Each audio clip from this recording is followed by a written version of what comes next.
Coming to you live from the This Week's Apocalypse Safe House, which is very hard to say. It's This Week's Apocalypse. I am your co-host, Kevin Lenihan. With me, as always, is my wonderful co-host, and probably not the mole, John.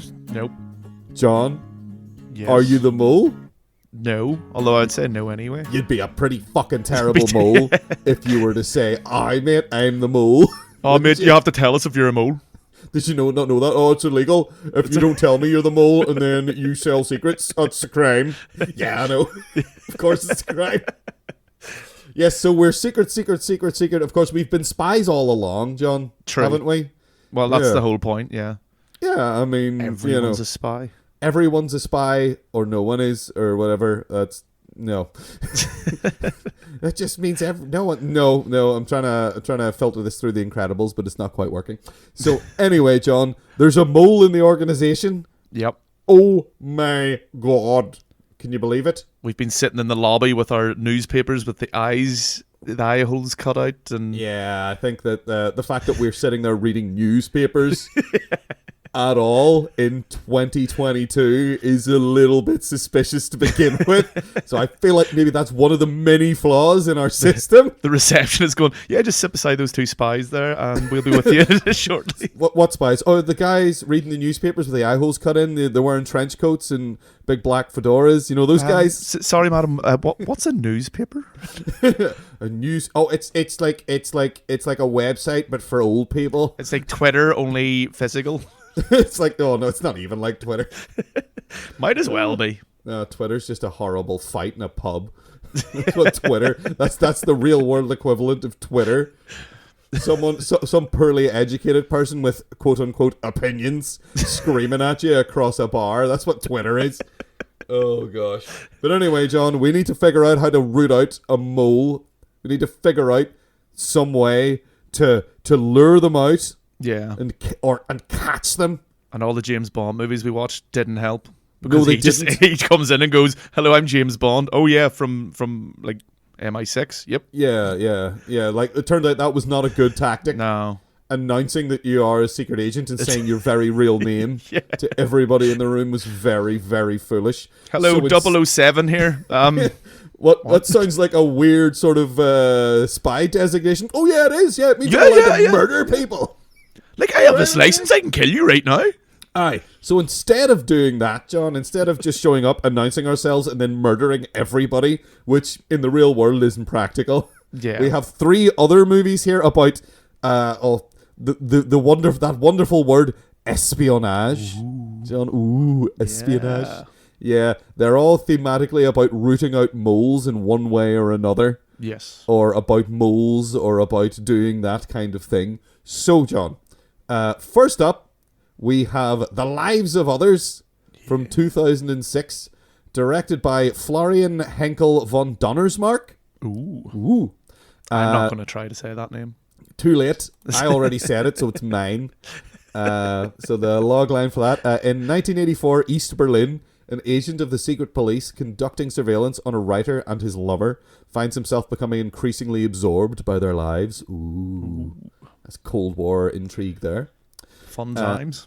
Next up, we have from 1996, Mission Impossible, directed by Brian De Palma. An American agent under false suspicion of disloyalty must discover and expose the real spy without the help of his organization.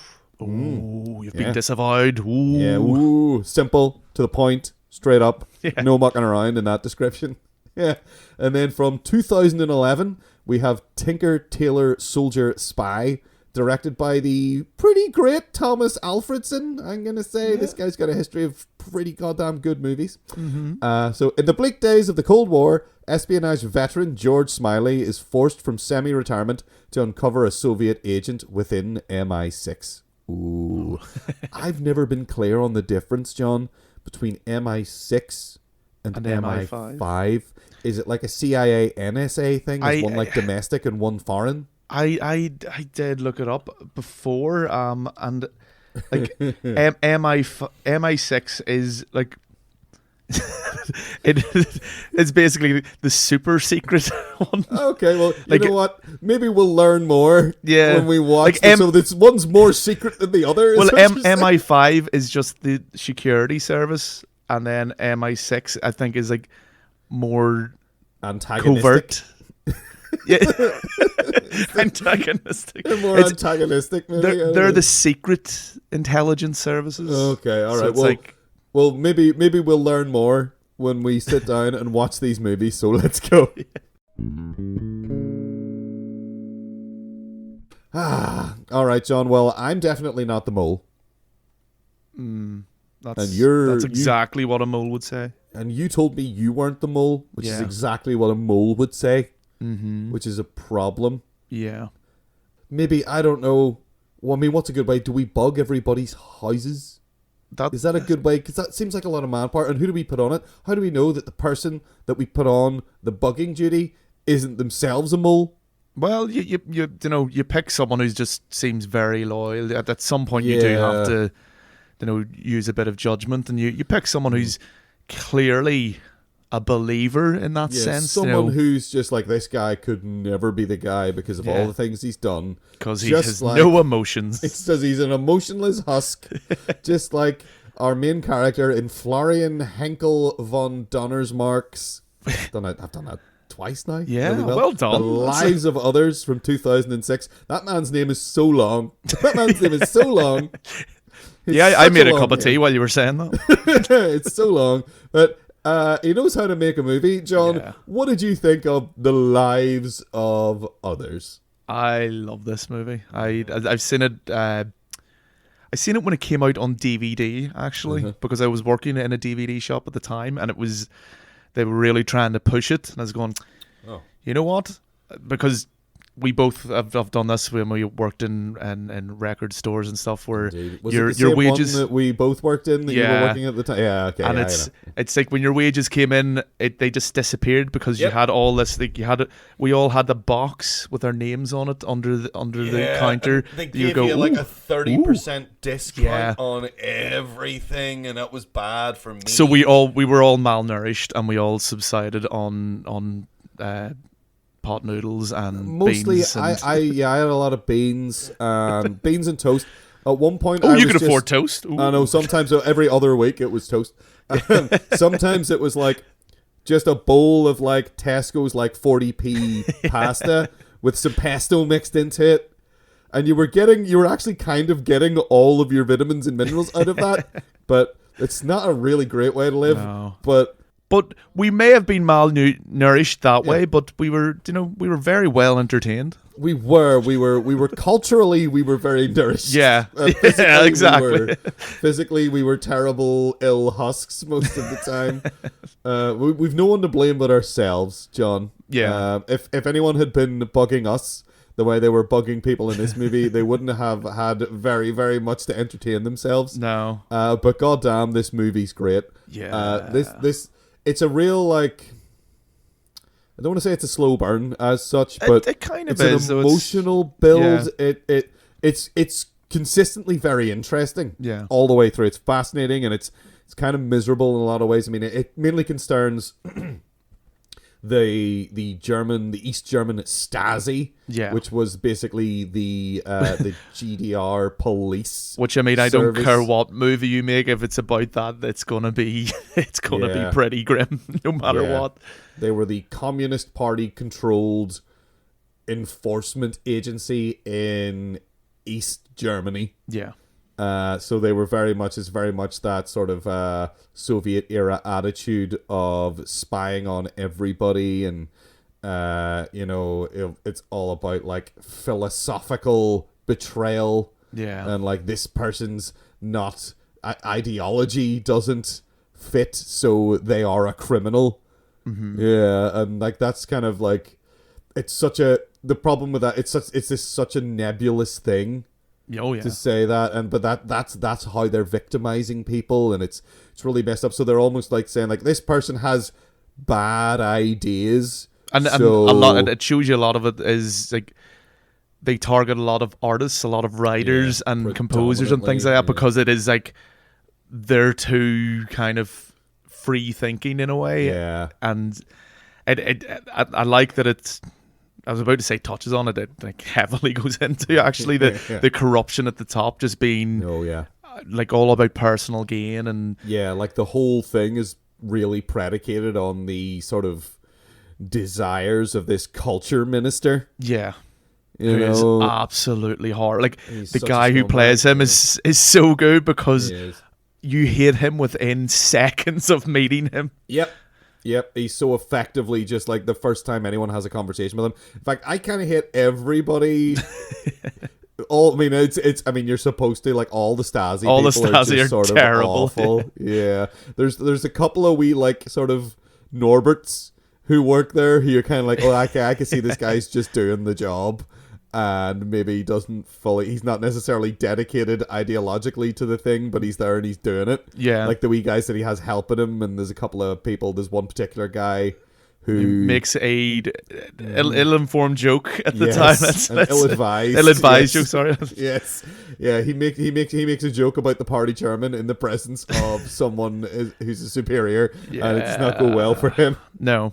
Yeah. Even the way that plays out, like, you know, yeah, it's a wonderful the kind of way they have. I forget what you call the main character's friend there, but he's quite high up. But he's riding the coattails of everyone. Like every conversation he has with a superior, he mimics exactly what they say when he talks to someone else, and he's just so pathetic in that way that he like even I think near the start when they're talking about this writer who becomes the focus of the investigation, and our main character in it is kind of saying, I would watch him. I would Weissler, I think is his name. Yeah. I would give him I would put him under full surveillance, and his friends just like, oh, don't be ridiculous, he's one of the good ones. And then when he talks to the minister, talking to the horrible minister, he fucking acts like it was his idea. Yeah, and you're just like, oh, this guy's so pathetic, and he's just one of those climbers. He just wants nothing more than to climb this corporate ladder, so to speak. Yeah. But I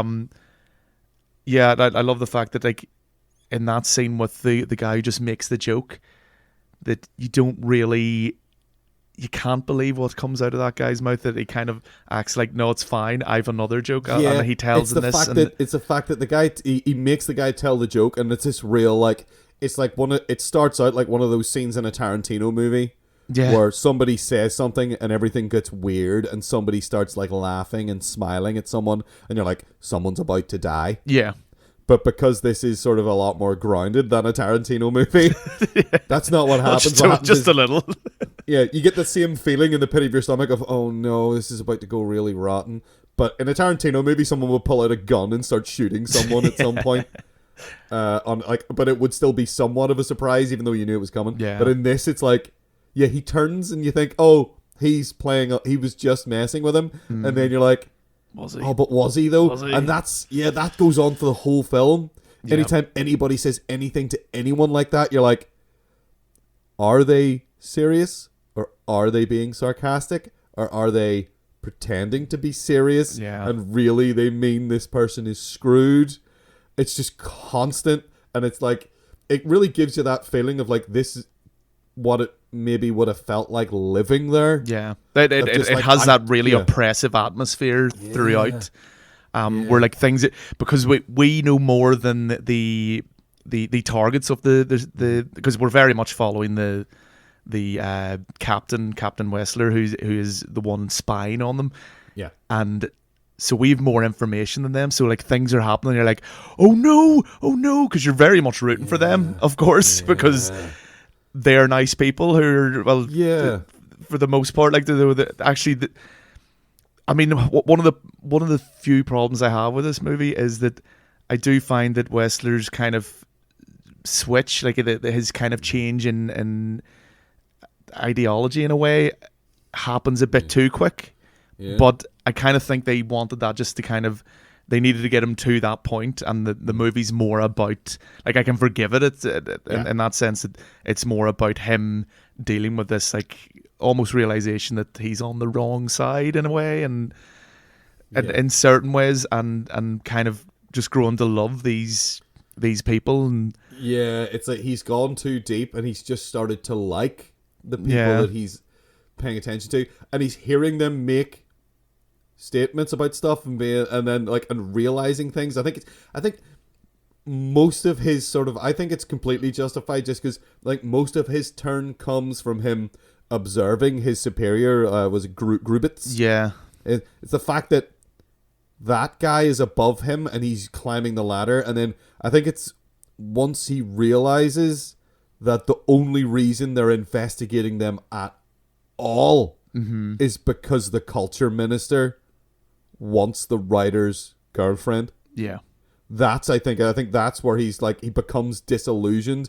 That's when it all just sort of like begins. His disillusionment starts to like just completely take him over. It's just like, I'm doing this not for the party. It's not for communism. It's not for the state. Yeah. It's for this fat, greedy scumbag to get his end away. And there's a great... That's disgusting, and he's disgusted by this man. Yeah. And then he's just like, I'm not a tool of the state. I'm a tool of this guy. Because he starts, he keeps getting told by his friend Grubitz supposed friend, to like take those parts out of his reports. Like anytime the minister's there, take that out of the report. And it's really, I don't know, like I'm gonna just put like a minor spoiler down now, because there's certain elements of this movie you can't really talk about until you go into a bit more depth. But because like the whole thing where he kind of warns Laszlo about, like he kind of rings the bell so that he goes down and observes. He does all these subtle things to like try and manipulate them. Yeah. He's the observer. Like, I don't know. For me at that stage in his character, it seemed like almost he wanted it to, like, almost create some antagonism between him and Krista Maria, and it kind of backfires in a way that, you know, Laszlo becomes more really tender to her because he realizes she's not doing this out of choice. This is and he's really nice, and that seems to be when Wessler kind of changes his attitude a lot. It's the realization of, he really loves her and she loves him, and she's not having an affair in the traditional sense. No. She's being manipulated and bullied by someone in authority. Yeah. The same person who's manipulating and bullying him. Yeah. And that sort of creates this connection, and it's like, it's so well, like the way the narrative plays out from then on is so perfectly executed. I think this is I think it's beautifully shot. I think it captures the tone of the era perfectly. Not that I was around in like East Germany at this stage. I mean, I was probably about 2 years old at the time this is set. I think this is set in like, I think the first... No, it's actually set in 1984. It's 84. It's so the year we like, were born. Yeah, we were born this year. Yeah, so it's like, I'm not going to claim that like, I remember what it was like, but in other depictions of it that I've seen, it seems like they've really nailed what it was like. And having been to East Germany, you still see a lot of like, you can see a lot of it in the architecture and stuff like that, of like, it's very Soviet still. Well, I say still, like the last time I was there was like 2008 maybe. So, oh my god, that was 14 years ago. Oh my god, that was so long ago. Oh wow, that's a long time. Well, that was the last time I was in East Germany anyway. I stayed in East Germany, and East Berlin rather, specifically. And you can see it there, like you can see the contrast between one side of Berlin and the other, and the shape of the buildings even. Yeah. And it's very like big blocks, you know, and like even like you look at the cars, like the wee Soviet cars they're driving around and stuff, and they're kind of like little shit putt machines, you know, and all that stuff's great. And they nail like just the atmosphere is so tense at times, but then it can flip from tense to being just like really like highly emotional, and it's just, and I'm just gonna say the performances in it are flawless. I think everyone's fantastic in this. Everyone's fantastic, and it's so sad when sad things happen, and it's so tense when tense things happen. And I'm gonna just say straight up, the end of this movie, the very end of this movie, no spoilers for anything that happens in this movie, but I was crying at the end of this film. You have to be. You would have to be fairly strong not to, because right at the end, this film, the thing that happens right at the end of the film, floored me. There's a lot of good payoffs. I find that, like, there's a lot of, you know, we talked before about whenever things aren't done subtly with you know, laying the groundwork, it kind of comes off really bad. But in this, like, everything's, like, all these, like, wee puzzle pieces are laid out perfectly well. Like the score that George's friend gives him. Sonata for a Good Man. Yeah, and like that comes into play. The kind of younger guy who makes the joke that we mentioned appears later at the very end, so you know his fate. You know what happened to him in a way. Just like loads of wee small things like this, kind of. Yeah, the threads all come together. So in a nice way. And nothing's like really overstated. Like, in fact, I find so much of this movie works because of the subtlety, like the acting especially. I mean, the actor who plays Wessler, the Ulrich Müller, I probably butchered that name, so I'm sorry, but he has this amazing way of just like a twitch in the eye, or like there's a scene where, again, I'm going to just put a spoiler down again because I really want to mention this this scene where he is interrogating the girlfriend, Krista Marie, and he's kind of hoping she stays strong, but when she breaks, there is a moment on his face that you can just see he doesn't know what to do. He's disappointed. He's and so sad, and you're like, oh my god, like and that she's brilliant as well. Like, you know, she's in probably the worst spot of anyone. Like, you know, she's the one who this minister's lusting after, and she's a drug problem, and she's very insecure about her acting, and there's just so many good scenes. You couldn't talk about them all, but I would just say, like, to sum it up, I think this film is I don't want to necessarily use the term emotional roller coaster, but it is one. It is, it's up and down. It takes you, like, it's miserable, and then it's kind of like, it's funny. You know, sometimes it's very, very funny. Sometimes when you see the things, what's happening, and then you see what he's typing in his report. Yes, it's very, very, very, very funny. Like, there's a bit where it's like, presumably they have intercourse. Yes, that's just really funny. Yeah, because it would cut as well. Like, they're getting all hot and heavy, and then it just cuts to him typing, like, and goes, presumably they have intercourse. And then like, okay. And then his helper guy Udo's all like, oh, they're at it already. Oh, these artist types, you know. Yeah, he's one of the aforementioned Norberts he works with. It's all good stuff. So I think this film is fantastic. It's a very understated spy thriller. Yeah. But it is, in every sense of the word, a spy thriller. Yeah. Well, John, we've been disavowed. Ooh. I know. They think we're the moles. That's when the real mission begins. That's when the real mission begins. It's this situation that we're in is really impossible. I'm really reaching now. Yeah, I'm really reaching that was bad. But we need to clear our names and prove who the mole really is. Yep, just like Ethan Hunt, or I'd almost said Hawk. No, I've done that many times, John, over the last while, thinking about this movie and being like, Ethan Hunt. Yes, that guy. So yeah, we watched Mission Impossible, directed by Brian De Palma, from 1996.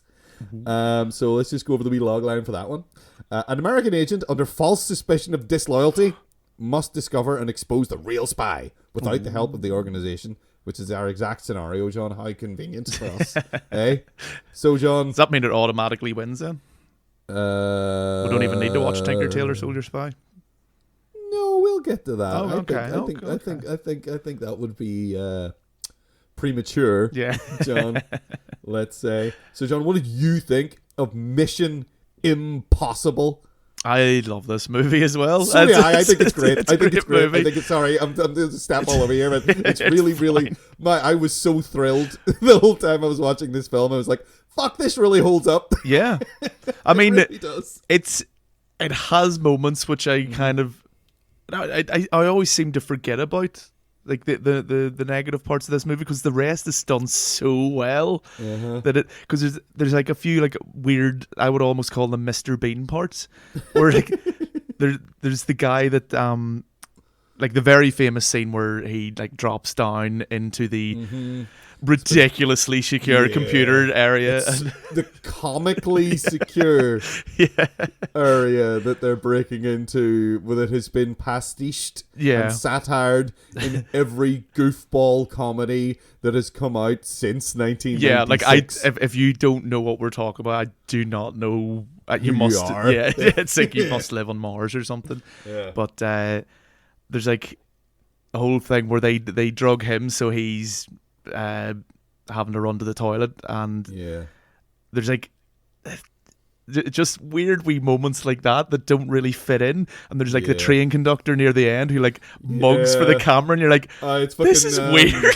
This is John Schneider, I think. He is a guy who, I remember the first time I saw this film back in 1996, I recognized him. Yeah, he was in a lot of Brass Eye, and he's in a lot. He was the Day to Day and things like that. If anybody knows who Armando Iannucci is, fantastic writer and director. Almost every project that is Armando Iannucci related has that guy on it as a writer. Yeah. And he's in a lot of stuff. He was in a lot of Alan Partridge. He was Tony Hare's director of the BBC's director of programming. Yeah. in Alan Partridge's fantasies, and so that's distracting. Stuff like that is weird. It's weird. And like there's a handful, like, because this movie's shot really well. Brian De Palma knows what he's doing. Except for like a handful of like cheesy shots. There's one where again the guy who gets like drugged, and therefore he's going to get reprimanded. He is being sent to a radar tower in Alaska or something like this, and it's like this weird kind of. They're talking about it in the foreground, and he's in the background, and there's like it's just something around. Really like weird and cheesy. Like moments like those really stand out, because the rest is done so incredibly well. But again, it's the stuff that I always forget about. Like, if you ask me in a year's time, I'll go, "Oh, that movie's brilliant," and that's belter, mate. That movie's class. The whole time I was like from the very beginning, like I was just sitting there, like, now this is cool spy shit. Yeah, that's what this is. This is the definition of cool spy shit. It's like the whole time I was watching it, I was like, you know what this is like? This is like watching like a James Bond movie, but the central character isn't a smug shite. Which is weird, because Tom Cruise is playing the... which is weird, but he does it. He's, you know what, there's something, if I can just say something about Tom Cruise, I think he is a fantastic actor. He is. His personal life, I don't care to comment on. No. But I think he is a brilliant actor. He's been in some great films. He's had some great performances. In some ludicrous films, you know. Like, Interview with the Vampire is kind of a cheesy mess, but it's a lot of fun. Yeah. Because Tom Cruise and Brad Pitt and Kirsten Dunst are all like really good, and like Antonio Banderas is in that, and he's phenomenal. It's like it's all these great actors doing really over the top performances, and it all works in that film. I know we're not reviewing it. They all seem to understand the role they're in, and I think for the most part, Tom Cruise, he understands the roles that he takes. Absolutely, and he does a great job in this movie of being an angry, I've been betrayed spy guy who's on the run. He's brilliant. I think this film is just, it is the definition of dumb spy, of silly cool spy shit. Like, and it escalates in a way that is like gradual. It doesn't start out with exploding helicopters and in train tunnels, but that's where we end up eventually, and that's great. I do have issues with the train sequence in a sense that in a physics kind of sense. In a physics, and also like because the whole like the whole space of the tunnel seems to be taken up with a helicopter at certain times, and then at other times there's like another train coming. Yeah, it's like when it's convenient, it can go sideways. And back and forth. It's just sometimes it has a lot of room, sometimes there's no room. But yeah, like it's kind of it's weird and it's daft, and it almost doesn't fit in with where this movie begins, but as you say, kind of things gradually kind of become more ridiculous to the point that it's like, my disbelief has been suspended enough that I can accept this now. Yeah, because if you start off at like the whole like embassy spy scene, you're like, oh, cool stuff. If you were to suddenly go from there to, here's the train going through the Channel Tunnel with a helicopter strapped to the back of it with Jean Reno panicking like a madman and everything's exploding, you'd be like, is this the same movie? But it does get there sort of naturally, and all the cool sneaking about stuff is very, very cool, and like have all this like they have something I do like. I know it's silly, but I do like the old like Indiana Jones style, or something that they would do in like Uncharted games eventually, of like globe hopping around Europe and stuff and all over the place. I love, and like they do that in like the Bourne Identity movies as well, which is another movie I really like about cool spy shit. Yeah. Which is kind of daft, but I really like it. It's kind of like it's one of those things you kind of have to almost have it in your spy movie to know it's part and parcel of it. It is a bit of a trope. Well, not a bit. It is a complete trope of it. No, but yeah, it's fun. It's why you watch these things. The escapism of like, oh, now he's in the Caribbean. Yeah, and I haven't been out around Europe in a while, and I'd really like to go back there. Yeah, and it was nice to be like, oh, look where they are now. And like I was like going, I've been there. There's a bit where they were in Prague, and I was like looking and being like, I've been in that square that they're in now. And it was you so have fun. done a very American thing there of like making Europe sound like it's a couple of streets. I haven't been round Europe in a while. I know. But you know what I mean. Yes, yeah. You know what I mean. I was recognizing places in the movie and being like, fuck, I remember that was last time I was there. That was great. It was real like, lament, I suppose, but.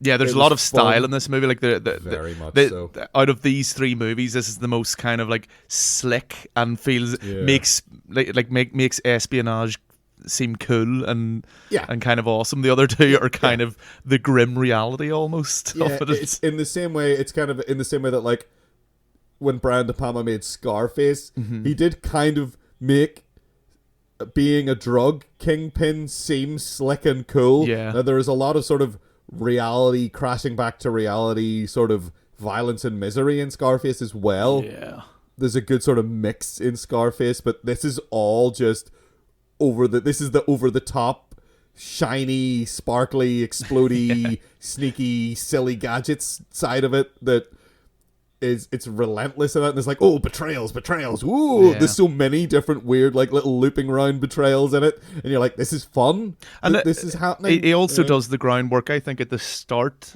when the team is kind of gathered and they're being briefed by John Voight's character. There's like a wee bit of banter and stuff like that to like just show you the connection they have and how they you can tell this team has worked together a lot, and even at one point he says to his wife, like drive around the area, get an idea of it, and she's like, I've been doing that all. What do you think I've been doing all morning? He's like, they're all professional.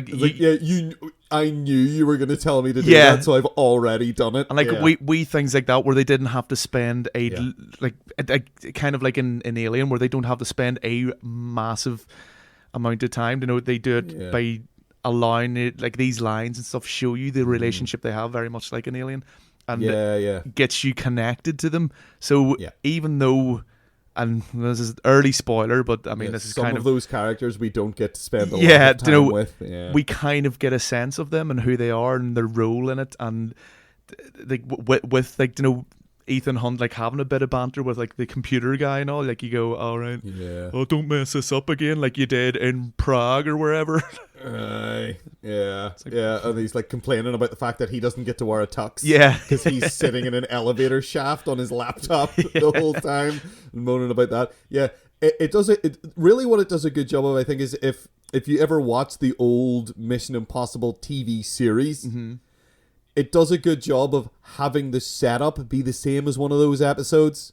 Even the title sequence seems very TV. I can barely remember the. It's pretty much a facsimile of the old show. The way they do it is very, very similar. I used to watch tons of that show. They used to show the repeats of it it was like during the summer holidays when I was a kid.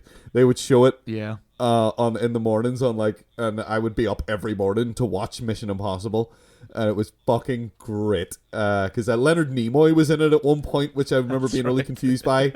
Because I was like, that's Spock. Because I never saw him in anything else apart from Star Trek when I was a kid. I remember being like, what's he doing in this? Yeah. But like, they really nailed that whole beginning sequence. Is exactly like the start of an episode of Mission Impossible. And like the setup, and even like when they're doing the first initial mission, it's extremely like spot on. Yeah. It's spot on. And then in Mission Impossible, something would always go wrong. But in this movie, they have it go wrong to an extreme and it becomes something else at that stage. Yeah. But they do such a good job of adapting that TV show into something that ends up being feature length. I love when things start going wrong, Brian De Palma starts utilizing Dutch angles a lot more. And even when he has the meeting with the boss guy who... At that stage, you're kind of like going, "Oh, it's definitely him," because that's what you spend most of this movie doing. Is like, "Oh, he's definitely the mole. He's definitely it's that guy. He's a bad guy. Was he the bad guy? Oh wait, she came back. Here. She's definitely the mole." But oh no! I thought he was a bad guy, but I think now she's a bad guy. He's a bad guy. But like he meets with the boss in that whole like aquarium restaurant place. And, that's so cool. Like that the whole thing is so just cool. it's so stupid but so great. It's at that turn when you get that shot of his face, and it is like the camera is skewed. Yeah, and it's like sort of looking up at him a wee bit. Yeah, and it's kind of cool because it does like when sometimes Dutch angles are used way too much, and it doesn't make sense. But in those scenes, it works very well as kind of his whole world's kind of coming out from under him, you know, because he's realizing, oh wait, you think I'm the mole? It's like, well, dude, you're the only one that survived this. Yeah, like you said, it's just you. Yeah, that's fucking brilliant. I think generally as a whole, this series of films is very good. The second one is a steaming pile of crap. God, yeah. It really is. I saw that myself and a friend of ours. We went to a press screening of Mission Impossible 2. I know. We were like, I was so excited because I really loved the first one. Yeah. And I remember being just completely crushed. Yeah. Sitting in this, I was in the cinema with like a bunch of like journalists who were like there to review it. Yeah. You know, and me just being like, oh no. This is like, because it was John Woo directed the second one, and I like some John Woo movies. I think Hard Boiled is one of the best action movies ever made. But Mission Impossible 2 is one of the worst action movies ever made, because it's like the plot doesn't justify anything that is happening, and it's just like Mission Impossible 1 had a really fun, super cool spy plot. Yeah. It was breaking into places. It was about like secret files and like, oh no, we have to protect people. Like there's a whole. That's why I almost don't like the helicopter part of the end sequence because it gets away from all that stuff. And I think that's the lesson they took on the. Well, I do like some of the later films. Is it the third one has Philip Seymour Hoffman? Yeah, and it's actually really good. But they get kind of more focused on the spectacle elements of it, and it is. I mean, it becomes basically American James Bond, although, as you kind of mentioned, he's not as arrogant and he's not nearly as obnoxious as James Bond. Yeah, but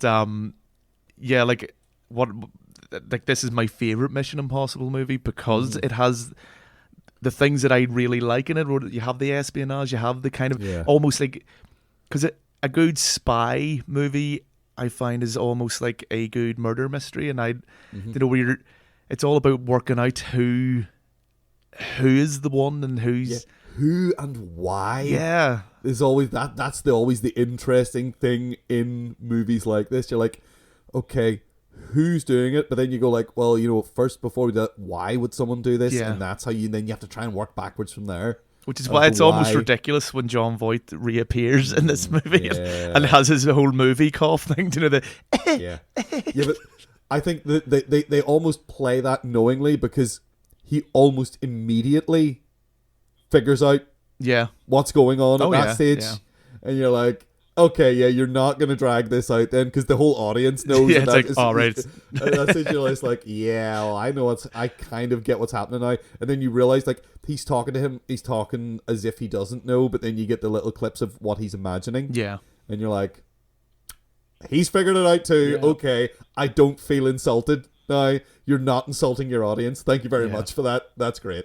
So, yeah, this film is the very, very definition of cool spy shit. Yeah. That's why I like it.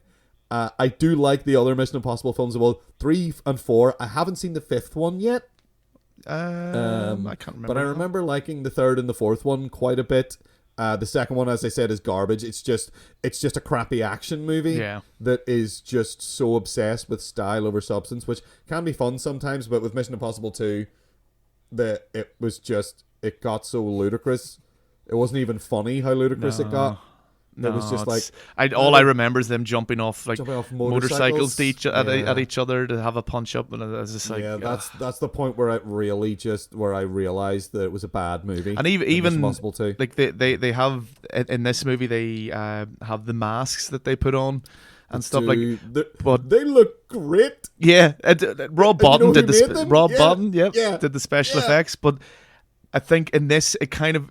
They look great, but it also has that element of like if you look close enough, you can see that it's a mask. Like it looks like something that could exist. It's Tom Cruise. Yeah, and like there's times where like he's sitting not saying a word, and it's like yes, that's how you use the mask. But later, they just like everything is solved by masks because they've got the voice simulators and the masks are perfect. And they did that in the 3rd one. They do a lot of it. It was ludicrous. Yeah. You're right, but they use it really well. In fact, there's a point in this movie where somebody takes off a mask, and that's the point where I was like, "Oh yeah, this is the guy that did the effects for The Thing." Because look at the way that's stretching when he pulled it off. I was like, "Ugh, that's actually kind of bogging looking." Like, right, yeah, that looks like someone ripping skin off their face for a second, and then you go, "Oh, it's a mask." Thank fuck. But yeah, this film is extremely stylish, and it has exactly the right amount of substance. Yeah. The plot is exactly complicated enough where you go... Like, I remember the first time I watched it when it came out, so I was like, 11? Yeah.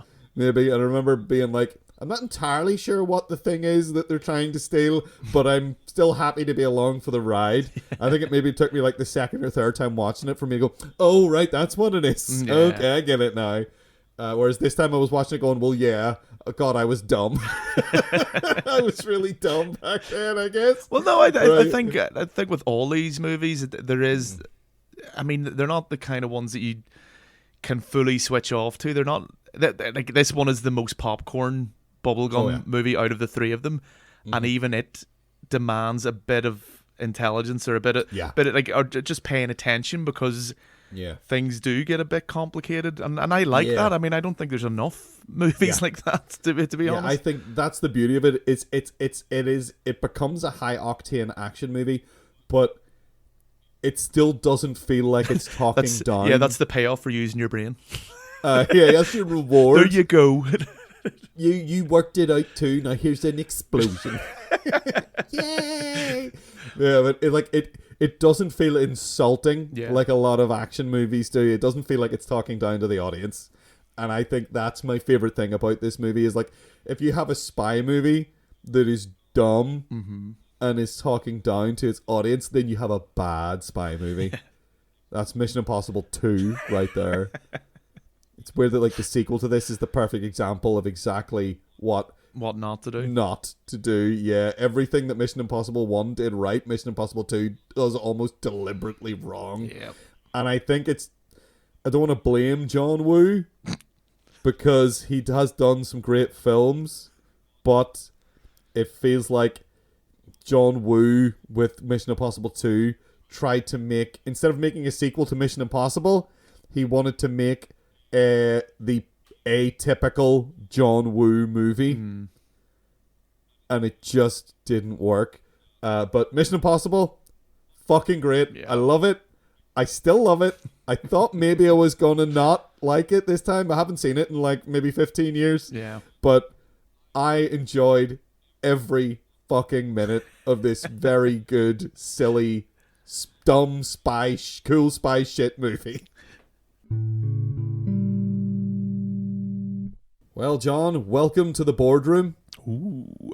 You will see around us I have arranged and organized all of the key players, Ooh. including yourself and me, because who knows who's the mole? Maybe I'm the mole. And you've used the eggshell cartons and painted them orange. I have. I've done that to make sure that the sound doesn't come out, because I was told once that that's the best way to soundproof a room. Yeah. I don't know if that's true.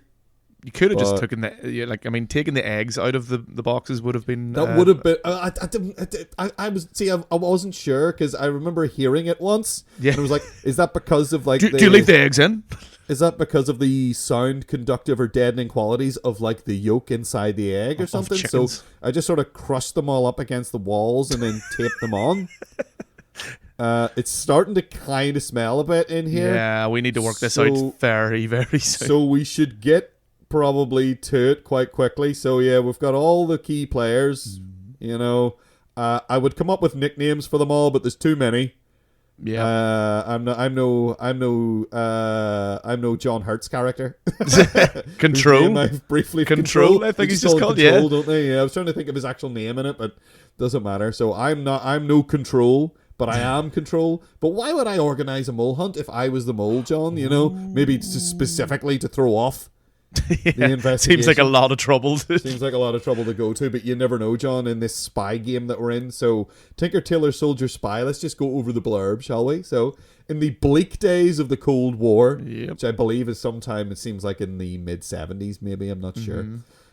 Espionage veteran George Smiley is forced from semi-retirement to uncover a Soviet agent within MI6, who we established were the more secret of the secret organizations. Yep. MI5's just your bog standard.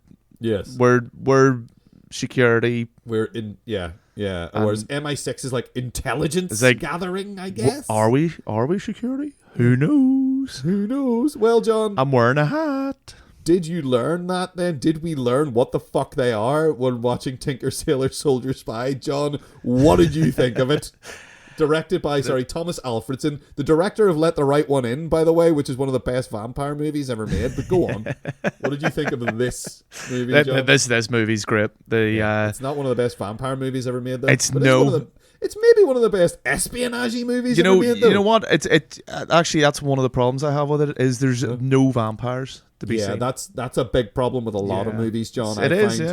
You go in and you start watching a movie and you get to the end and you're like, so who was the vampire? I was sitting there going, should Gary Oldman is playing Dracula again, right? You'd expect he's some guy called George Smiley. He never put the wig on. No. So I was just waiting for that to be like the big reveal. Maybe I even sat through the credits waiting for like an after credit sequence where he like buys a ticket to Transylvania or something. Yeah. But you know, and then like pervs on Keanu Reeves for a while. Yeah, or Tom Waits comes to visit him or something to sell him a house, and then everything just goes from there, you know, but it didn't happen. No. I was really disappointed. Instead, we got this really awesome espionage movie. Instead, we got this fantastic... with wonderful performances. This fantastic office-based spy thriller, which is weird to say, but it totally fucking is. I think that's what I like most about this movie, is that it's so grounded. Oh, yeah. It's like I'd say 60 to 70% of the movie takes place in an office environment. It's the complete antithesis of what Mission Impossible is. The opposite of Mission Impossible, and is weirdly sort of in another way the opposite of The Lives of Others, in that it's like, here's what these same people are doing in Britain. Yeah. Around this sort of time, the people who have a similar job. Well, like in The Lives of Others, it's very much about almost this guy discovering people. his humanity, and it's very much about the soul, if I can go that direction. Whereas this is very clinical, very whodunit style kind of. We need to work this puzzle out, and the characters as like these performances are fantastic. Like Tom Hardy's great, Colin Firth, John Hurt. John Hurt's always great. John Hurt is one of the most reliable British actors ever. Of just like, well, even if the film's not great, John Hurt's going to be magnificent in it. Yeah. So I'll watch it. The goddamn storyteller for me. Like he'll always be like, I grew up watching that series, The Storyteller, and so I'd have a lot of love for John Hurt. For me, he's always going to be Kane from Alien. The first, when I hear John Hurt, I think of that, and then I think of The Storyteller. So like, it's like when you get to like spy thrillers in sort of the oeuvre. I mean, we talked about this when we were talking about Mission Impossible, of like this over the top, tense, everything's blowing up, but sometimes sneaking through vents and But this film is lots of lasers, lots of laser beams, laser nets, various contraptions and devices. Now there are devices exploding chewing gum. I mean, they do engage in sort of technological espionage here and there in this with like listening devices and stuff like that. But it's so just like, I guess the whole premise is like, I don't know if it's just the way they put it together, or if it's like it's the writing. I mean, the book that it's based on is fantastic. If you want to talk about like great spy authors, people always talk about Ian Fleming in the James Bond, and no, John le Carre is so much better than Ian Fleming. Ian Fleming was prolific.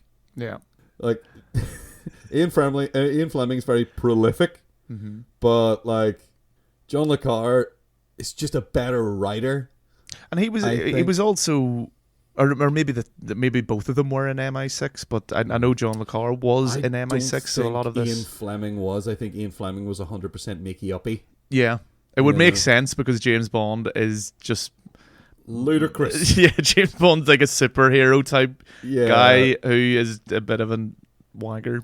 Alcoholic, misogynistic. Exactly. I mean, we very specifically chose not to do a James Bond film for this, and I think that was wise. Yeah, I mean, I think if we're going to do James Bond, we would just do 3 James Bond movies, because he's like his own thing at this point. Yeah, he's a genre unto himself.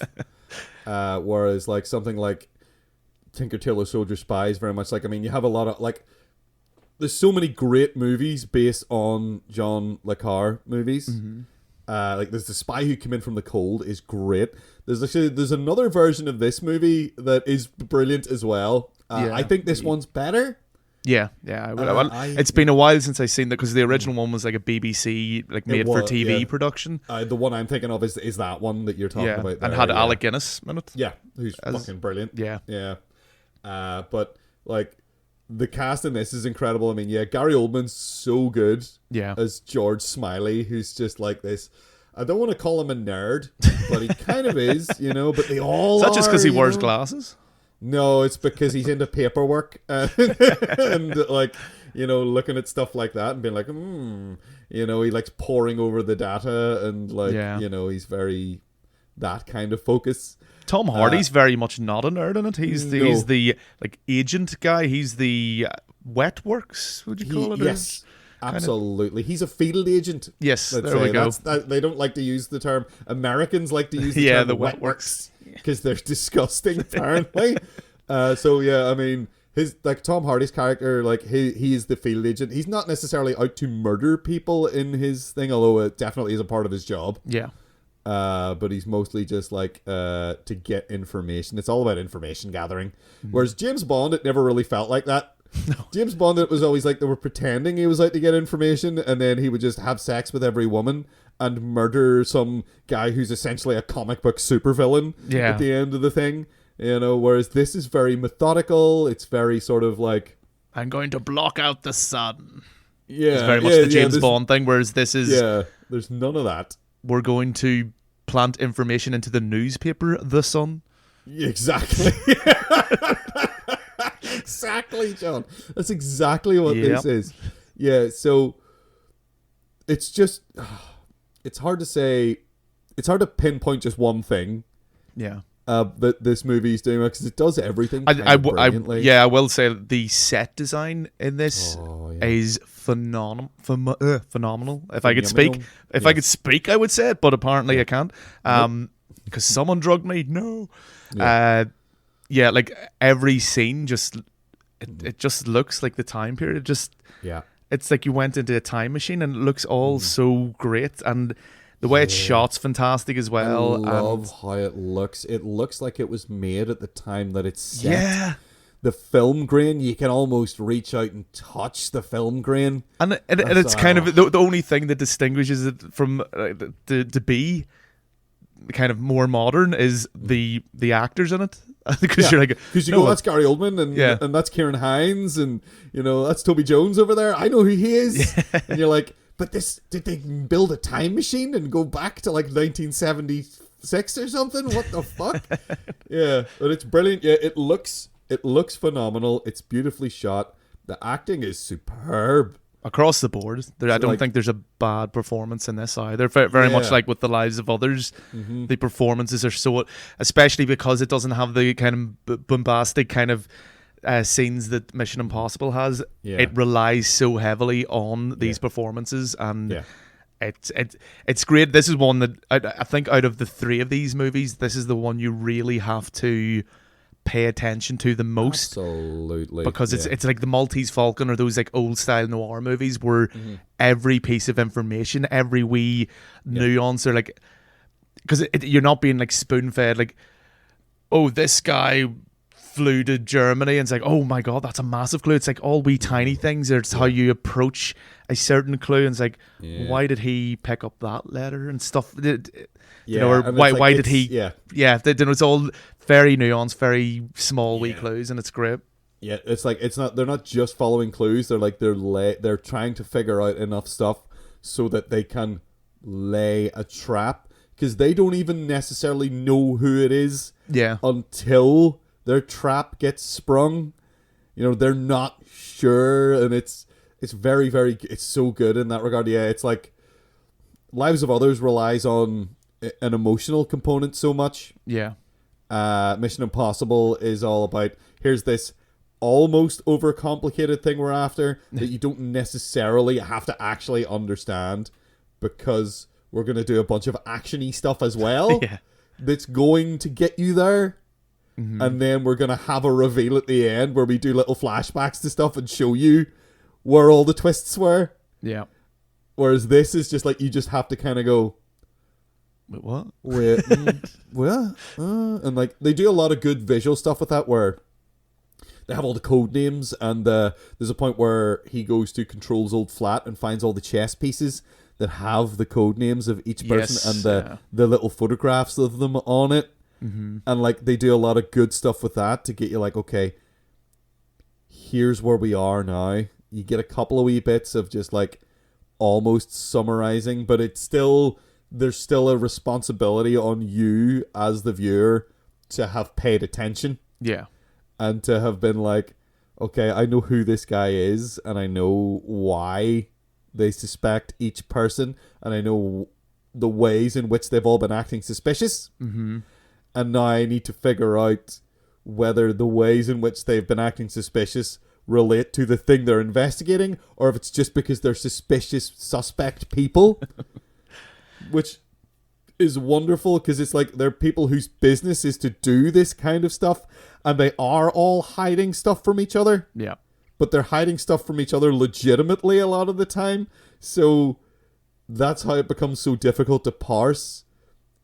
Yes, this person seems like they're hiding something, but of course they are. That's their job. And it's like the nuance, it's so subtle, and it's so consistent in its subtlety. And like, you get the whole wrench thrown in the works when Tom Hardy's character shows up. And is like, hello, I'm here too, and I have all these clues, and I'm muddying the waters. Oh no. Or can I be trusted? Oh no. Are the mole? I don't know that, man. So It's wonderful, and like it looks great. Again, if you do sort of drift off, you're kind of a bit screwed. You're completely lost, I would say. Yeah, by the end of the movie, even when you're told who it is, you might be sitting there going, what? Why? Whereas if you pay attention, you are kind of in a position where you're kind of like, oh yeah, I suppose. And then they do a wee bit of sort of explanation as to why at the end. No, I'm not going to spoil anything, obviously. Yeah. But just in case you're still sitting there going, I would even say like a spoiler for this. I would even say a spoiler for this would be almost hard to do, because I think anyone who hasn't watched this, if you were interested and you jumped in, any spoil, like if I told you who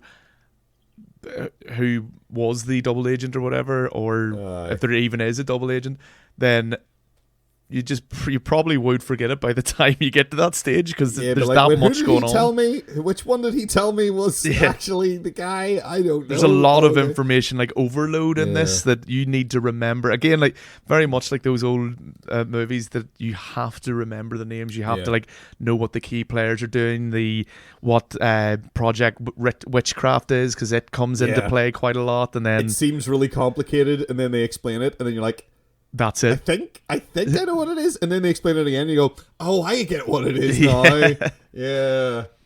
And like it's that sort of symptom of they don't want to tell each other what they're up to. Yeah. So they're not giving each other all the details, and therefore you're not getting all the details. And and especially to know we're very much in George Smiley's shoes. That's Gary Oldman's character. So we can only know as much as he knows, essentially, for the story to work. Exactly. But I think this movie's great. It's just it's fantastic. It's gripping. Yeah. Like in Mission Impossible, they have these scenes of tension, which, doing cool spy shit. Yeah. Where they're like crawling through vents, and they're like going to like secret places and having little meetings and like ooh. Whereas in this, one of the most tense scenes is Benedict Cumberbatch going to work. It's just him going to work. Well, his character, not It's not him showing up to a movie set and be like, I'm Benedict Cumberbatch and I'm in a movie. Ooh. No, but it's his character. Like, am I a wizard? He's going to work, and like there's this whole fixation on his little attaché case that he's got. Yeah, and it's so tense. Like, you look at like something in Mission Impossible with like, I'm dangling on these wires of this sensitive floor and blah blah blah, and it's measuring the temperature, and you're like, whoa. But then you see it's Benedict Cumberbatch just like basically in a library, going and like looking at things, and then like there's a point that genuinely made me jump, where a guy comes around a corner and he jumps, and it's just some dude, but like it's so just like, oh my god, and it's so tense because it's so well played, it's really well shot. And it's really well acted. His performance is so good. You can tell that he's shitting bricks the whole time. And that's what makes it tense. Yeah, Tom Cruise, you can dangle off a cliff, but can you go to that library? Can you go to the library and not get caught? Your library card's expired, Mr. Cruise. No! no, I've been caught. It's okay. We'll get you a new one. No! And he jumps out a window. He jumps out a window with his copy of like Spot Can Run. Yeah. So it's a really great exercise in a less is more tension building. And I think it does it expertly. I think this director is very, very good at that. I mentioned before, like Let the Right One In, that he made. That's a tense movie for some, and it shares a lot with it. There's a lot of great stuff in Let the Right One In with like static shots, where the camera isn't very mobile, and this film is exactly the same. There is something that I would term an action scene in this movie, where people are firing guns and stuff, but in another movie, the camera would be all over the place, and it'd be cut. Whereas in this, it's all like completely static. Yeah. And it makes it more sort of visceral and real, I think, than an action movie. An action movie wants to create artificial tension. And that scene you're talking about is basically at the very start, almost. It does kind of happen throughout. Yeah, they do revisit it. But what I was going to say is that it kind of gets you in to the movie, and like, because you're like, interesting. That's this whole. Yeah. It's kind of what it's all about, is like this mission that really went pear-shaped and people lost their jobs and stuff over, and it's very much involved in the main story. And then after that, like The Lives of Others, it kind of, the pace slows down a bit and it becomes a bit more like, right, and it kind of has to. Like these movies have a lot more kind of going on than. I keep harping on about Mission Impossible, like kind of being the dumber version of these, but it kind of is. It's yeah, you're right. It's. I think it was really. I don't want to blow our own trumpets here, but I think it was a smart choice for us to pick Mission Impossible because it's dealing with similar subjects in such a completely different way. It's the Hollywood version of the spy, and it does it well. But it does. Yeah. That's the thing. Like, this feels so real that if these actors were unknown, like you could believe it. So yeah. But yeah, it is just so well done. It's so hard to find anything. I can't think of like a flaw.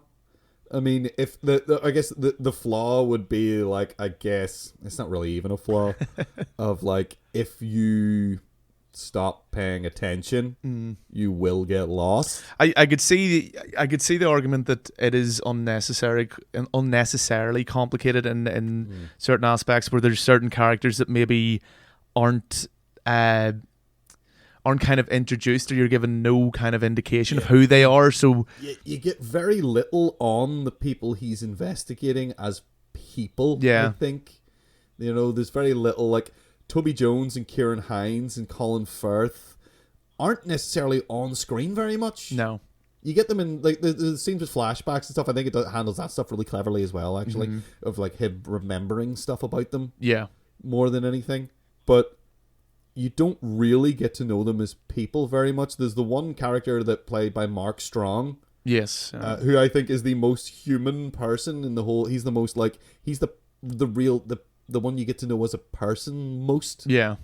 Throughout the film, and he is important in it, but he's not necessarily one of the people being investigated. Yeah. He's not one of like the Tinker Tailor soldier, etc. people that they're talking about. But yeah, so it's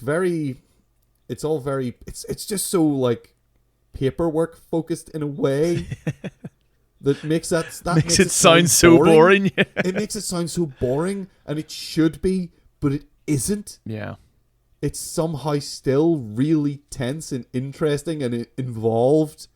And yeah, like that does, by virtue of that, it does become a little overcomplicated.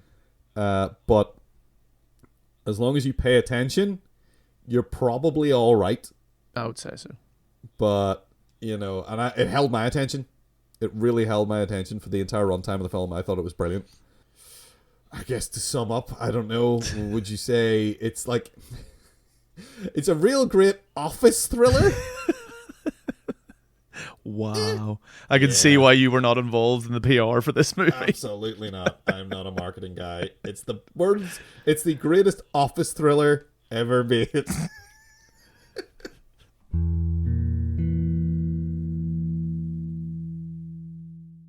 Well, John, I think I know who it is. Ooh. But I'm not going to tell you. No, don't spoil the surprise. I don't want to do spoilers, although this is the spoiler bit. So spoilers from here on, everybody, just to be warned. Yeah. For all of these films, I'm going to say.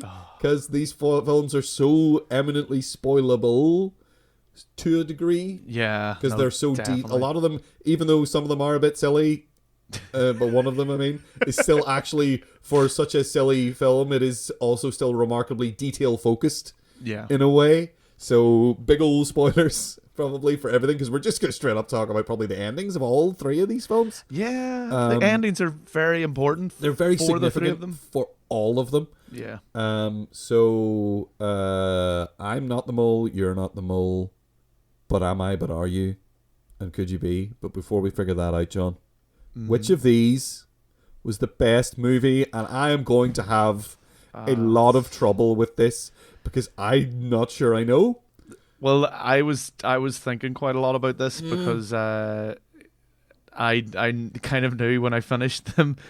I knew it wouldn't be Mission Impossible, and that's not detracting from it in the sense that, like, It's just I kind of prefer the more grounded, like serious ones. I love Mission Impossible, and it's great fun, but they kind of, once it gets kind of really hyperbolic, it kind of loses me in a way. Like that whole helicopter chase sequence is, I think it's dated quite badly. The rest of the movie hasn't. Visually, but visually and just like conceptually, because it just, you're watching it just going, this looks ridiculous. And like it's when the train goes past on the other side and you're like, how did that squeeze past all of a sudden? Like, it's inconsistent in its space. Yeah. A lot of films are guilty of that. I'm going to mention one of the worst films I've ever seen now, which is a shame because I do really like Mission Impossible. I'm sorry to compare Mission Impossible, to the 1998 Godzilla movie. But, oh, God.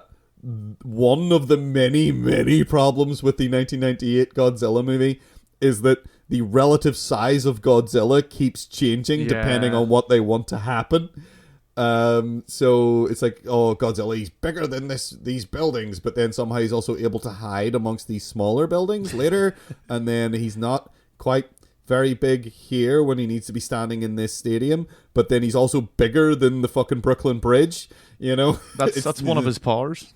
Well, he can change size. Yes, he can. Yeah. So that is a bit of a problem. In like, sometimes it happens in a lot of action scenes where you go, wait a minute, if you were to really look at them, you'd be like, but how did he get over to that table from there in that amount of time? And it's like, at some point you're like, okay, so now they're in the Channel Tunnel, and you're like, at one point you're like, it's one track. Yes, yeah. And then at another point you're like, no, it's two tracks. So which is it? Because I know that it's actually more than that in real life. It's an easily researched thing to find out how many tracks are in the Channel Tunnel. And it would have made almost more sense, but then I suppose they wanted to look tighter and it's more actiony and blah blah blah. Yeah. It's for the sake of the tension, but then they're so inconsistent with it from moment to moment that it is a bit silly. And it just made me think like Jean Reno is like sitting with a blue, like a green screen behind him, like pretending that he's trying to control this helicopter. Like, so it kind of took me out of the movie, that I'm kind of watching this going, like, what's going through his head at this point? So where am I in the tunnel? And like, it's just shaking the helicopter controls, like the flight stick, like crazy, like, whoa. Oh no, it's all going wrong, I suppose. There's also like silly things in this movie that I love, like the max.com. It's so stupid. Yeah, you look at the way they use the internet. Yeah. Is the most baffling thing in this film. Because, I mean, I was pretty sure... I mean, I don't know if we had the internet in the house in 1996. I think we would maybe have. I don't know. I'm not sure. Yeah, you know what? It might have been actually a couple of years after this. But even then, I knew that's not how that works. That's not what it... Bible.org. Bible.org. Max.com. Max.com. Oh, and he just like that whole wee sequence is again one of those like cheesy ones, but I kind of love it. Like, just the Bible's directly in his eye line. It's like, oh, of course. And you're like, what did I miss something here? And it's like Job. Well, he does mutter out loud. That's also another thing that he does a lot. He talks out loud to himself about what he's thinking a lot of the time. But I will say the biggest sin that this movie does, which is why it can't win, is at the end. Ethan seemingly arrives at the pub. Luther's sitting there in England. Yeah. So Ethan arrives. Yes. He sits down and drinks the dregs of a pint that's sitting in front of Luther. Is he just arriving, or is he coming back from a conversation piss? they have is very much like, oh, like we haven't been sitting here for a while, you know, having a chat. It's like, well, that's this whole film scrap. Then, so what do we do now? Kind of, you know. So like, but I love that idea that Ethan just comes, drinks the dregs out of a pint. Yes. Luther's mate who just left, like had to run. and left with the remains of his pint, and he's like, "You can have that." And then Luther was like, "I'm not fucking drinking that. Fuck off." And then he took off, and then Ethan just sits down and necks it, and Luther just sits there and says nothing. Like, okay, I guess that's just this guy's thing. Guess this just happens. It's just what he's like. No, I didn't notice that, John. But thanks for ruining Mission Impossible for me. The whole movie's ruined. Fucking. Yeah, but I do like it though. I still really like it. It's a great fun movie. It's got a good balance of like, because I don't want to say it's like completely dumb. Like it's intentional enough. There's a lot of like moving parts, a lot of things going on that you need. Like it could be hard to follow, but it does get a bit silly towards the latter end. But it's all good crack, and it has one of the best tense action sequences ever with that like their heist kind of scenes. Breaking into the vault, as it were, is actually the reason it was taken off so much by other things. Is that it's a really fucking cool sequence. Yeah, it's extremely cool. It's extremely tense. Mm-hmm. Like they do they do so much good tension building. There's the whole and they set it up initially when They do one of my favorite dumb cool spy shit things to do when they're going over a plan, and they show you like clips of the things happening in the place while they're talking about the stuff that they're going to do. Proper heist type thing, like Ocean's 11 dude and all that. And they do it so well, and like they show you like the guy, he leaves his little sort of, I don't know what it is, it looks like his fucking Code Red fucking Mountain Dew in a cup on the edge of the table. It probably is. He's a nerd. Yeah, and it has the condensation running down it, and you see that happen, and you like drip on the floor, and like even that's enough to set off the pressure plate. Blah. And they have that. They go through the whole sequence where it's like it's already super tense, and he's like an inch from the floor, and then you're like looking at him, and then you see like his sweat is like condensing on his glasses, and you get like the little thing running past. He's like watching it run past his eye on the lens, and you're like, it's so ridiculous. But it's so effective, and it is class. It's such a great exercise in tension building. Mm-hmm. And they have a lot of stuff where it cuts and then they're fine later. Getting out, like they go through that whole sequence and they go up and then they're back up in the vent, and then it's like, and then we cut to them basically just leaving the building dressed as firemen again, and you're like, okay, I'll let you away with that. I'll let you have that because that last sequence was so good. Yeah, there's a lot of like style over. Yeah, because the last image is that knife falling, and then I'm like, oh fuck, that's us. We're fucked up, and it just landed in the table just as the guy opens the door, and it's like, that's too awesome not to have in it. So I forgive you this, like, and then they get into the thing and they put the uniforms back on, and then they're away, and they did it. Yay, they did it, and they're away, hurrah! Yeah, so it's great. I don't know if I would discount it from the running, but So then, what do you think's better then, The Lives of Others or Tinker Tailor? See, it's a difficult choice for me, and it's one of these kind of weird, like, is it the heart or is it the mind that you're going for it to be? You know, because I do think Tinker Tailor Soldier Spy is the more intellectual choice in a sense. You know, it's a lot more about like almost trying to work out a puzzle or trying to like follow exactly what's going on, where The Lives of Others, it hits me emotionally so much that I have to pick that one, because it just, as you mentioned, that very end sequence where he buys the book and the book is called Sonata for a Good Man. And he buys that book, and the guy goes, do you want me to wrap it up? And it's like, no, it's for me. And you just go, yeah, it is. Oh my God, yes, it is. Yeah, it's just that when he reads the dedication, I just fucking, I fucking fell to pieces. Like, fucking ruined me. It's such a, like, I think for me, that's why I can't pick the other two movies. Like, it has to be that, because that hits me so... That just hits me so much, that scene where he's interrogating the girlfriend is heartbreaking. That, you know, when she runs out and gets knocked down, the reactions, you know, it's so rough. Yeah. And even when they meet earlier in the it's like in the wee bar. In the bar, and he says, "Oh, I'm your audience," and, you know, see, right now you're lying, and you know, there's so many scenes in this that are fantastic. Her reaction, like, after she basically, she gets raped by the minister Culture guy, minister, yeah. and she just goes in straight into the shower. Her whole performance in that scene, and then George's performance when he finds out, and she just says, "Just hold me." Yeah. Like there's all these things that I'm just like spitballing all of them now because it's just like as they're coming to me, and it's just like I spend a lot of that movie, kind of wiping tears from my eyes and like kind of, just like going, oh my God, and the atmosphere. Again, I think the production design in all these movies is phenomenal for absolutely. Like each all one is doing something different, but they nail it.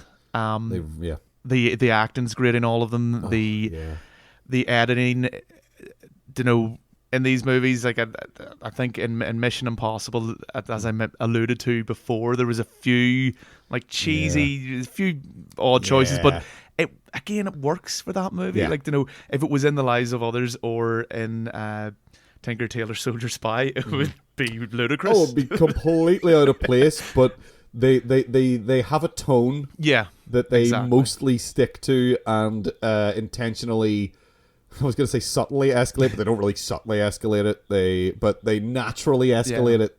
And like honestly, like the more I think about it, the Mission Impossible, like the cheesy ones that I'd mentioned before that seemed out of place, could have been references to the TV series, because I don't remember the TV series perfectly well.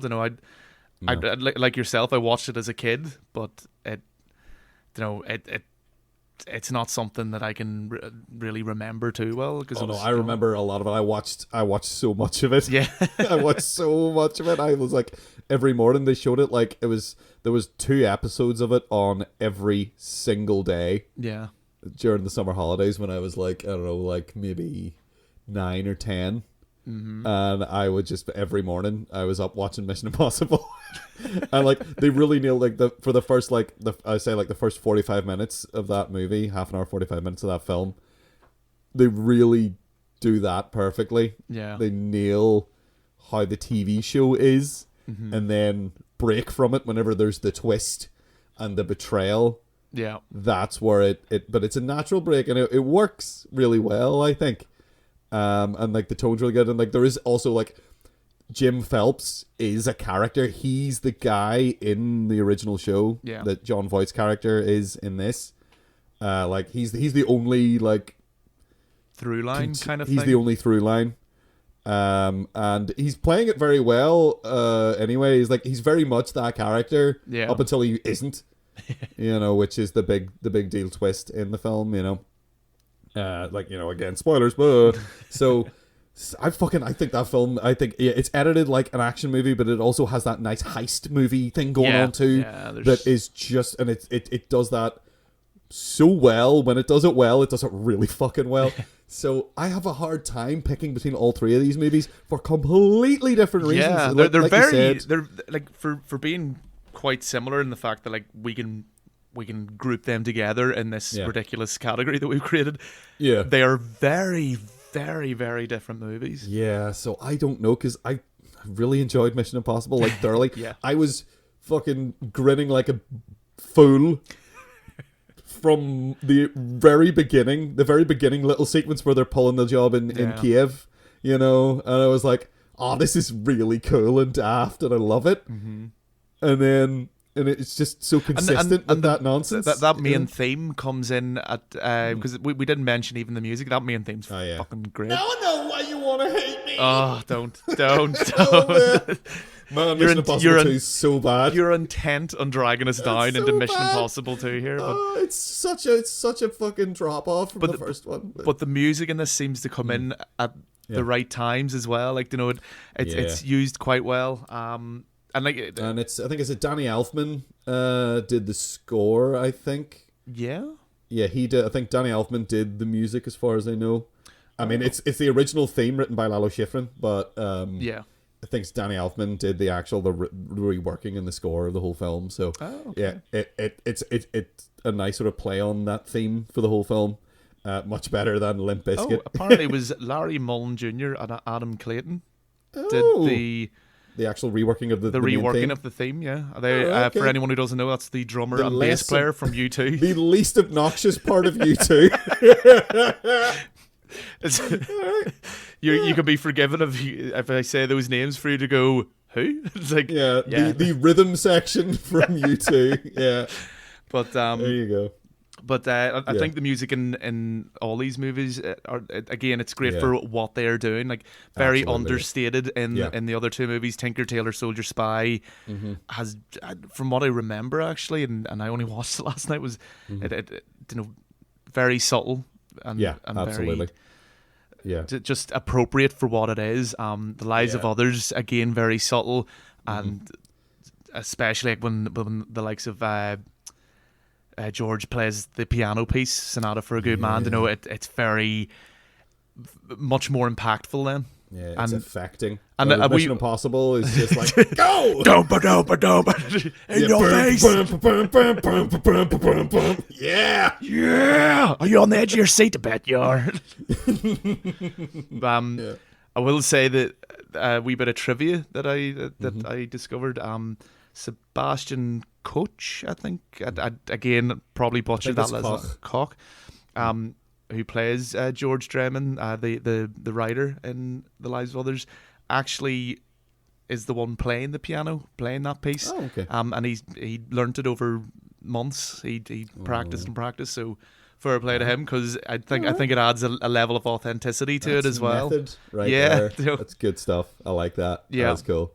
Yeah. So I'm still not sure which movie I want to pick. I mean, I love Mission Impossible. I really like Tinker, Tailor, Soldier, Spy a lot. Yeah. The Lives of Others, but The Lives of Others made me cry, John, and I think that's maybe the thing. I think that's the thing that pushes it over, is that it reached inside me and pulled something out, and it still got it. It took something from me in a way, but it was like a. Plus, I just even find the outrage that,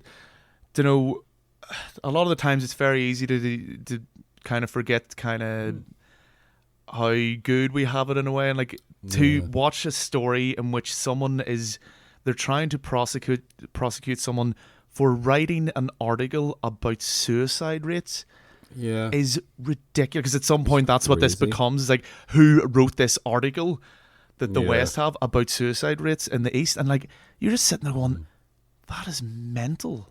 Yeah, it's crazy. It's ludicrous. They're policing what's inside people's heads. Yeah, and they're like. So I know we had mentioned it made us cry at parts, but there's also as you mentioned earlier, it is a roller coaster of emotion, because absolutely, you're angry, you're frustrated, it just gets at parts you're happy because every now and then it's funny. Yeah.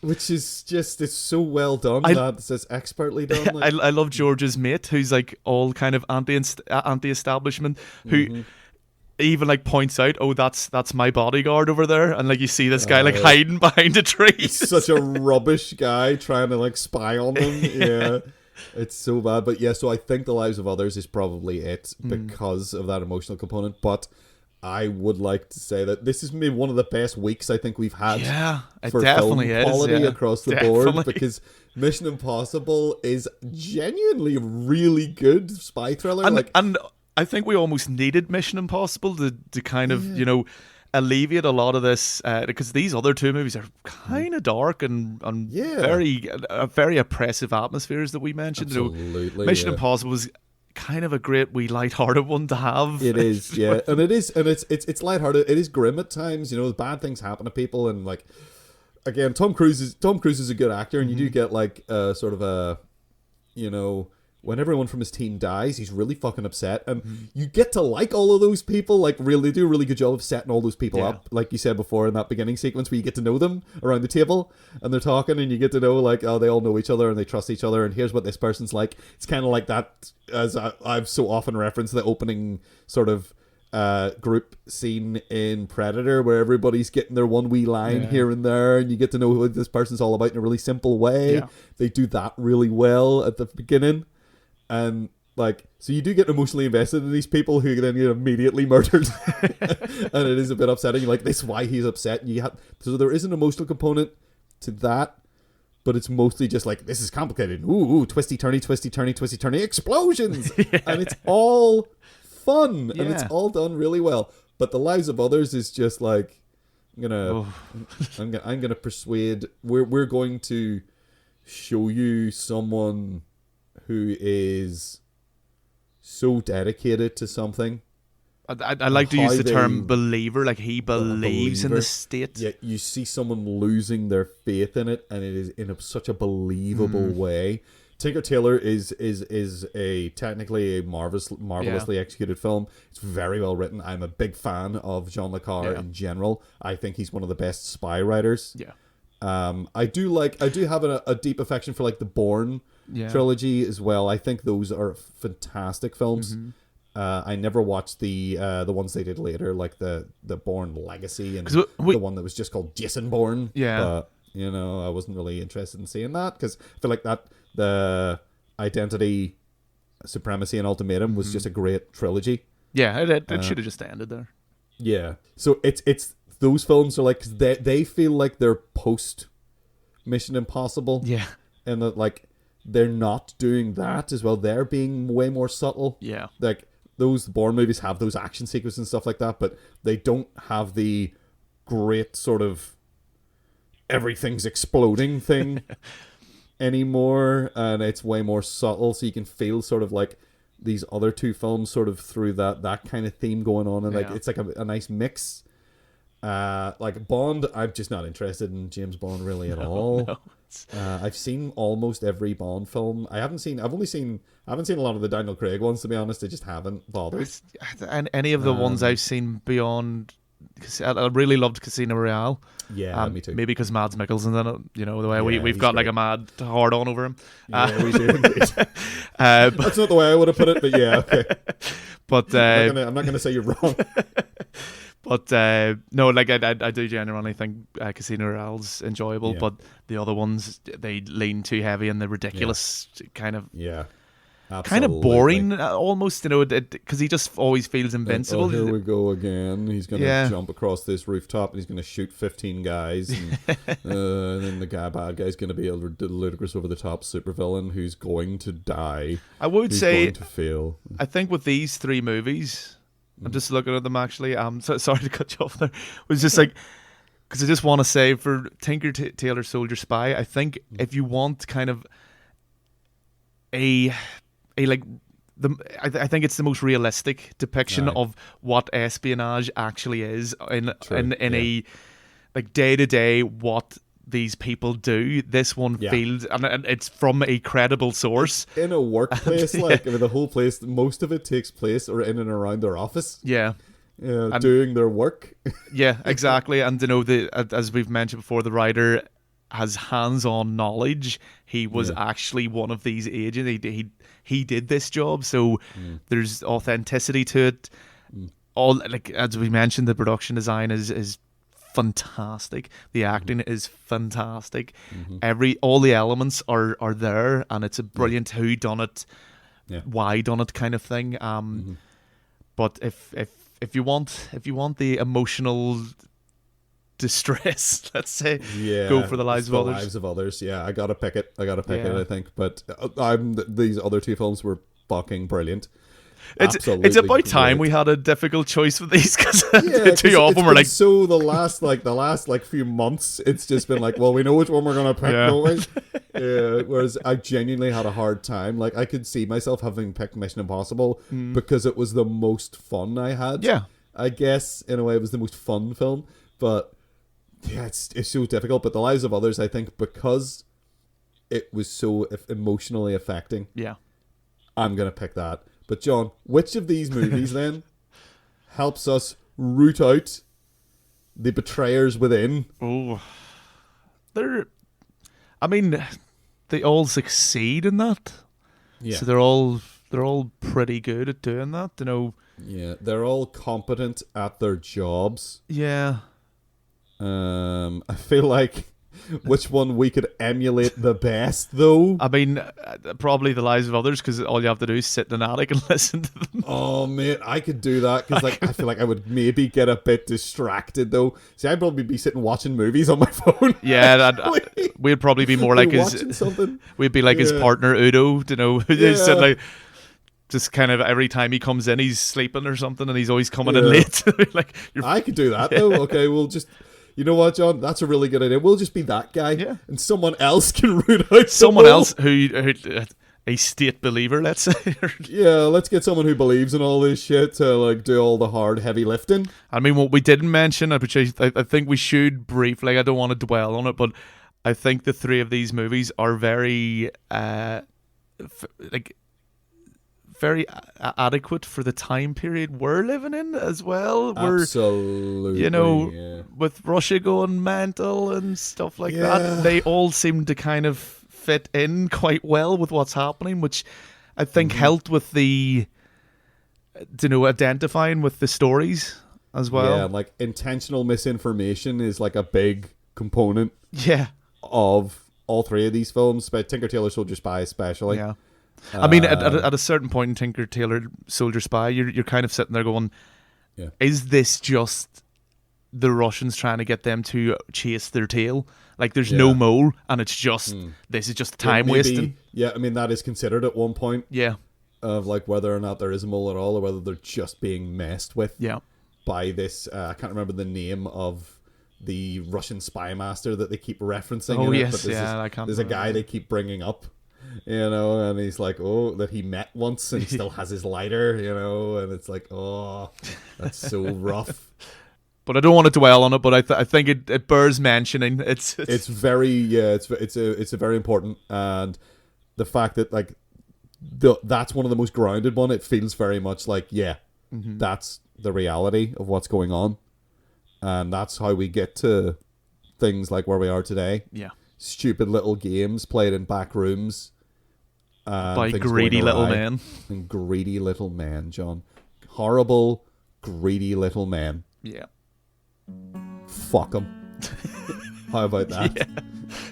So anyway, we are on Twitter. We are at 7dayapocalypse. That is at numeral 7dayapocalypse. You can email us on filmcast@thisweeksapocalypse.com. That's filmcast@thisweeksapocalypse.com.